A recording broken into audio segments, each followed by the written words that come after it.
In 1976 it was very, very hot, and so hot that a lot of the mountains caught fire. And Pen Trumau, which is in the Black Mountains, was one of the sites. Normally, if the mountain catches fire, it just quick flash fire, but in this case the fire penetrated, and underneath the top vegetation was peat, and peat is like a fuel, and it caught fire and burnt for weeks. Once it's exposed and starts to oxidise, blow or wash away, like it is up on Pen Trumau, you are releasing thousands and thousands of tonnes of carbon dioxide and other carbon gases, methane and so forth, into the atmosphere. And that scar, which is absolutely huge, 70,000 square metres, has never recovered. I was looking to do a project that invited people to think a little bit about the world that we all live in, and about things like water storage and carbon.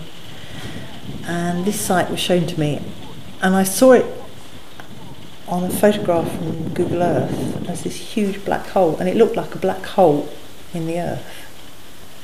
And I had a fantasy about changing its colour. I thought, well, we could turn it white, and then in the process of turning it white, eventually turn it back to green, which is what it should be. And that's where my woolen line begun, using low-grade wool, and could involve finding a new market for that wool, and therefore a better income for hill farmers. The idea of covering the whole site wasn't on, because it's such a huge amount of wool and I only had a small amount of wool. So what I wanted to do was to turn it into felt, which is a very ancient textile. It's easy to make. You just take wool and water and a lot of energy and rub it, and you'll turn it into a fabric. And last year that's exactly what we did. And we laid the line, and it was made out of felt made with water in a wet process.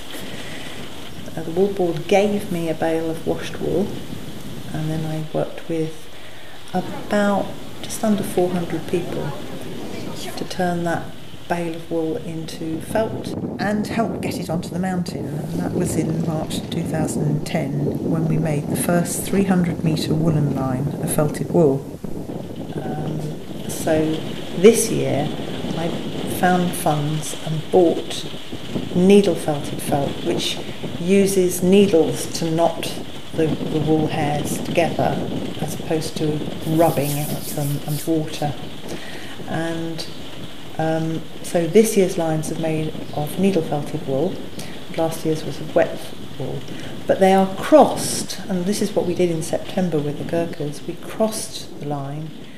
So these erosion channels, they run at right angles to my woolen line, and the idea of putting wool sausages in them is to absorb water and slow its passage down so that the water doesn't continually aggravate erosion on the mountain.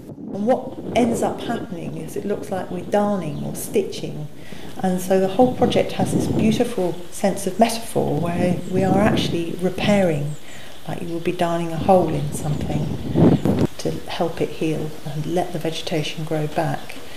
When I first dreamt about the project, I thought it would be great if we could use ponies, because traditionally, ponies are used to gather sheep off the hill, and that's what human beings used once we started domesticating animals.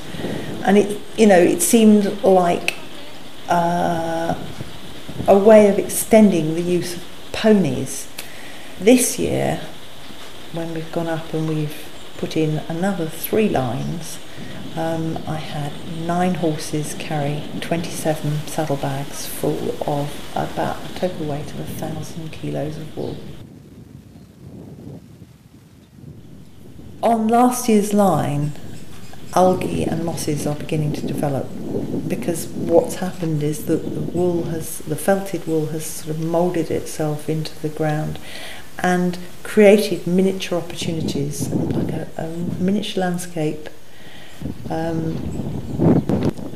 but the larger plants will take longer to grow. Where the line is adjacent to vegetation, some of that creeps in and knits into the wool, which is great. Let's knit a mountain. Let's knit it from the fleece that they sheared from the backs of the mountain-eating race. Let's knit a mountain, the pearl and the plain. Let's warm it in the sun and water it with rain. Let's knit it on the place where the old sheep bit. Let's knit it on the ashes of the fire that we lit. Let's knit it while we work and knit it while we play. Let's knit it from the white fleece, the black and the grey. Let's darn a mountain, let's darn it like a sock. Let's darn it where the heel sticks through a big white rock.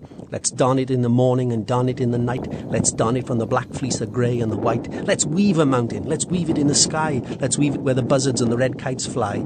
Let's chuck the shuttle one way, then chuck it back. Let's weave it where the grey fleece, the white and the black. Let's weave it out of horses, the sweat of our toil. Let's weave it from the seeds that we'll weave into the soil. Let's weave it out of farmyards. Let's weave it out of farms. Let's weave it out of enchantment. Let's weave it out of charms. Let's weave it out of armies. Let's weave it out of schemes. Let's weave it out of wooden pegs. Let's weave it out of dreams.